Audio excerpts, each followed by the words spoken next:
Baba, a call for prayer. A call for prayer. Already on shroud. Say we nyambre na musiesie wo ho ma ye kɔ adom ahengwa nanim. Sambre Kristo onti atemu adwaso. Oti adom ahengwa nanim. Ntina Paul kan say momfa kukoduro emra adom ahengwa nanim. Na monya adom ne mobrohu na bra esemu no aboamo ti empaibo eye spiritual investment. So we invest bibi spiritually. Empire a wo born na no e de enhira bebrɛw e wo wona bi a wo animu. Sie bi a wo sibu sam kwan na no e beboa wo e wo abrabom ɔkyena ne wo mfie bi a wo anim. Eno nti no bibi wo hɔ no a wo ye ho ani ha emfa mpaibo nka ho. Yi ani ha efiri wabrabom na empaibo enka o priorities no awrade won shira enania ejina so abompa ye nature and grace full of mysteries. Nature and grace full of mysteries. Adom ene abodie eya hintasem kese pa. Aji Apostle Dr. Samson J. Kwatin ho na otin se mati say yo. Nature abodie, grace a mystery.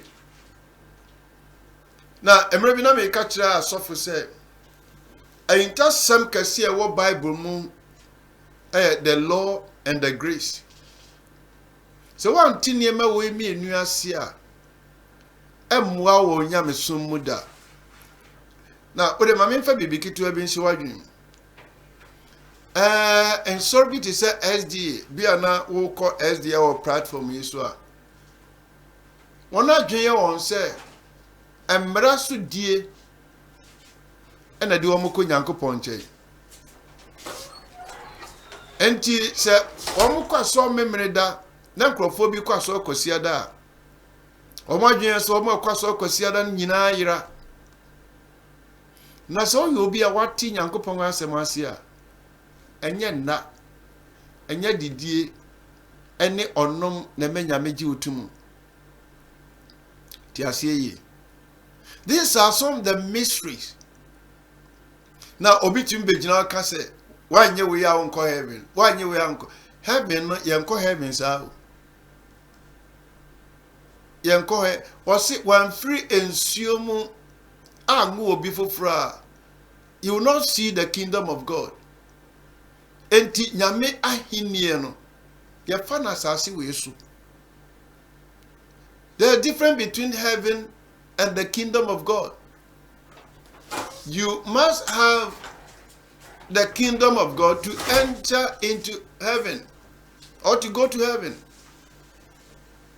So one thing ma we mi enu ase a wo ba boroboro so sa wo hu ba bia wo gina. Just by the way. Enti ye kan hintasem a kireo ne wahunu yiye se nyankopon ama ebinum adom ama obie ahintasem so ama yenyantiase ewomu erade onhwa pa.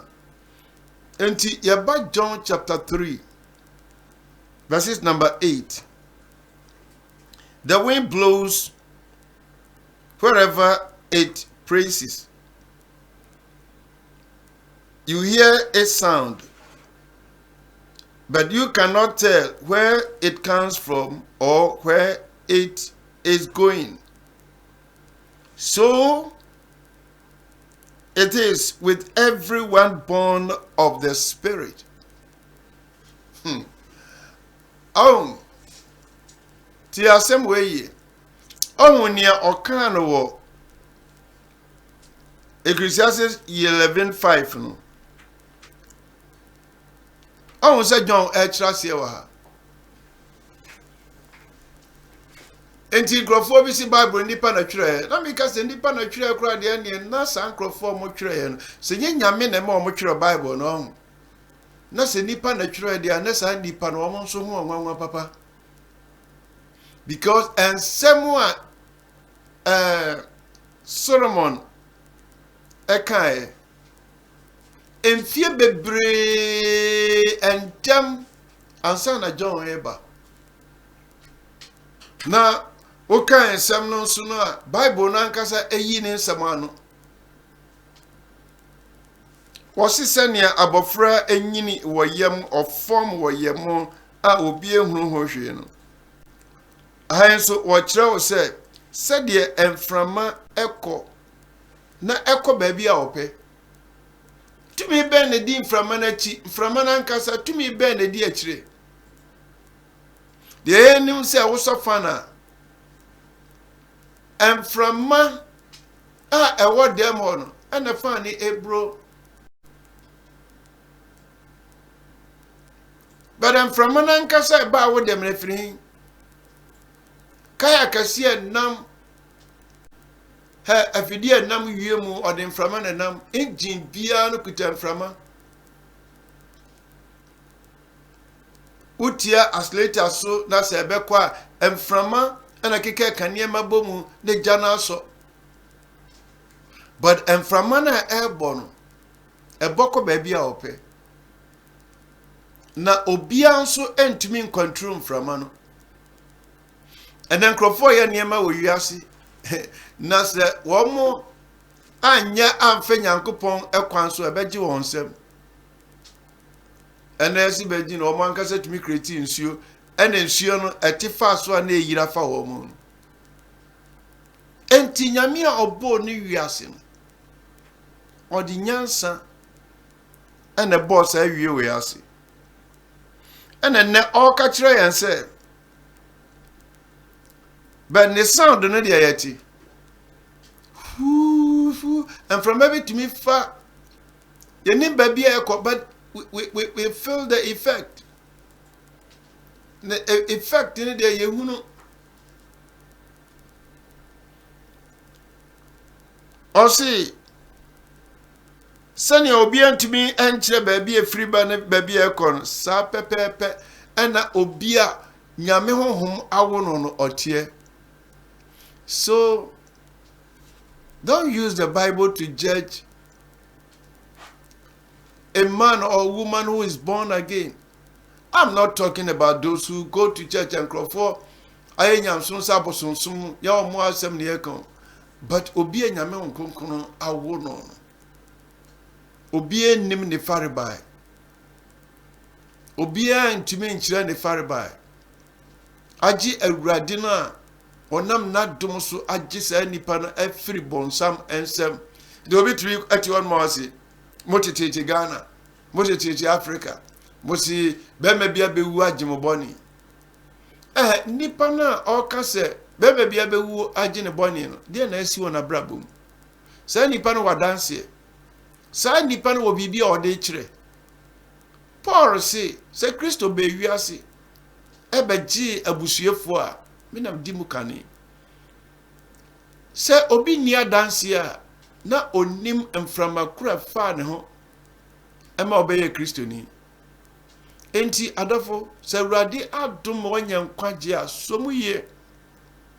because obi entumi nkyirase obi entumi enkyirase adom bi ne nyankopon di adom ho adom na odi adom mi da bia me sorry na urade ye ma dum ma mitimi gina me na so a de na me kan se animonyam enka urade ayeye enka ne din every say eye ono ene waye mi say aye ono no waye osa so hu ni sa na da bia no adom ne bo de din se ne esiti a obekoso ye urade aye obekura obehwe so every say o man frama fa wo buta bi nti frama wo wiase control niem ade a enyini bia hia frama niem ekoso wo wiase bia no ehia frama ba bia frama nie no owuo ne ho rado nshira so ama won ti ase wo de na me ni wachi Yɛda wase ade nyinaa sotumfo adom a wode adom yɛn.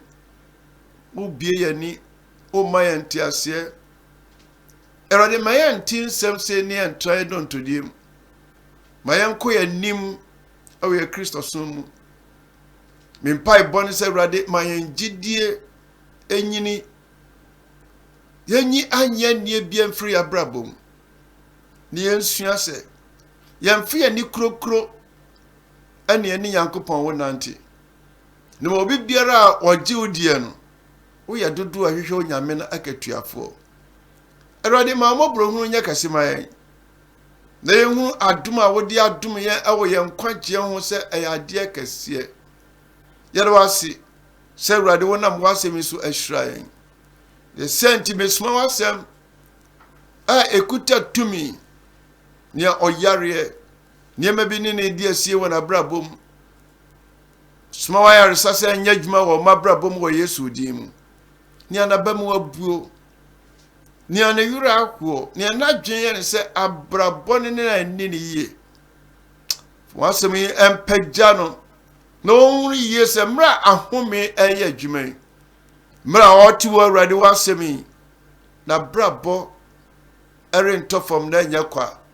Asidanka wo din si wɔ hyirae wɔ Yesu wo din mu ɛnma bɔ mpae. Amen. Bomɔden asɛn de ma nipa duo no me ne wo na ɛyɛ adwuma no.